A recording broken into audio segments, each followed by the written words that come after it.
Many Western Muslims have to cope with assumptions about race as much as religion, but increasing numbers of converts don't have that problem.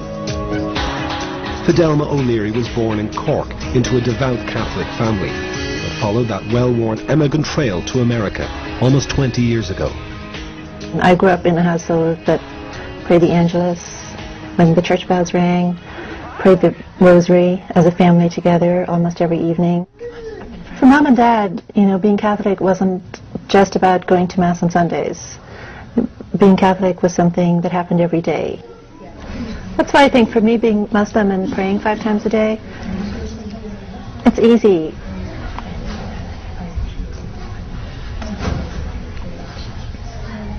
It was a process of becoming disenchanted with the church. I just pulled away from being a traditional Irish Catholic.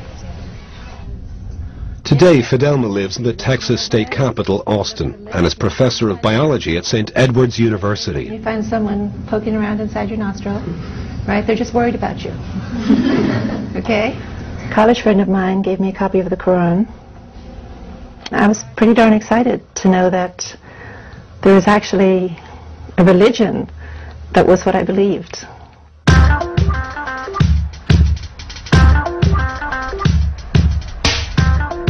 I've been Muslim for about 25 years. And I can remember a time when I was the only convert I knew. Now, my circle of friends is half converts. Most Friday mornings, Fidelma hosts a prayer group at her home, and among the faithful are 2 other Irish converts, Eileen and Michelle. Today we're 3 lovely lassies from Erin, and I am the best of them all. The world is becoming quite secular, and I think that's okay for a while, but then people look for meaning and they look for significance. Jesus said, "I am indeed a servant of Allah. He has given me revelation and made me a prophet." It's a very simple message. At the end of the day, it's a very simple message. There's God. Worship God.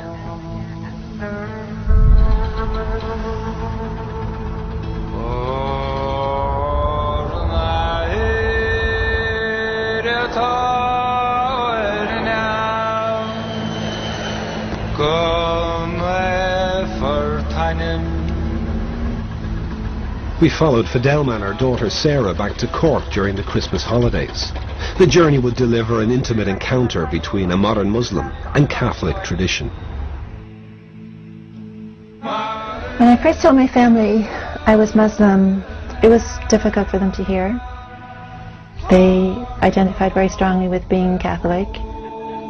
It was hard for them, and they knew nothing about Islam. You talk about misrepresentations of Islam now, well, go back to Ireland in the 70s and it was more harshly misrepresented. I don't think you gave me a kiss. Give me a kiss and a hug for your auntie. What's your favorite auntie?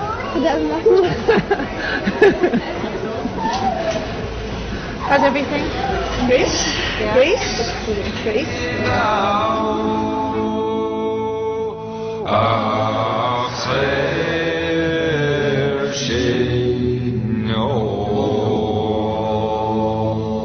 This is the small little part of Cork City that I grew up in as a child. During my childhood, Ireland was completely permeated by things related to the church and Catholicism, and I think, growing up next door to a church seemed completely natural. Even after I became Muslim, I used to come here from time to time with my parents just to, show them that respect, and brought my kids here so they could see it.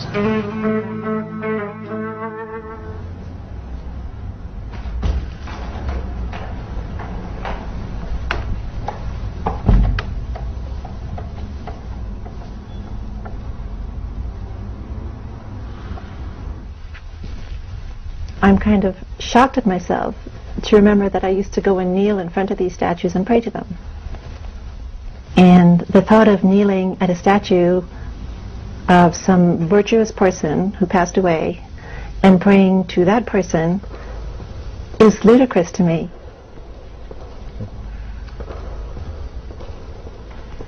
Well, one of the things I loved and still love about Islam is that the relationship with God is direct.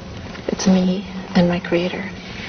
And I don't require clergy people. I don't have to go through clergy to have access to God. So I can learn from scholars, but my access to God, my worship is direct. I stand before God and I worship, and I ask for help and I ask for guidance, and it's a very direct connection. And that means an awful lot to me.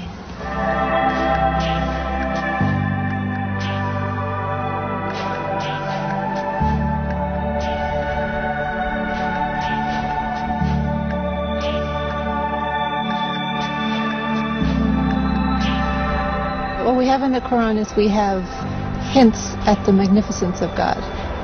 Ar-Rahman Ar-Rahim, the most merciful, the most forgiving, all-powerful, unimaginable creator, unlike anything created.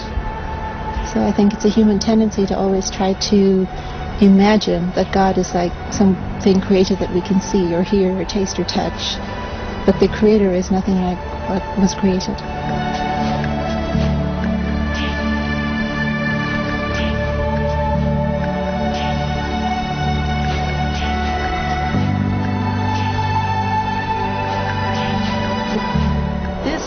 God's creation. Yeah. And this makes me want to submit myself to God.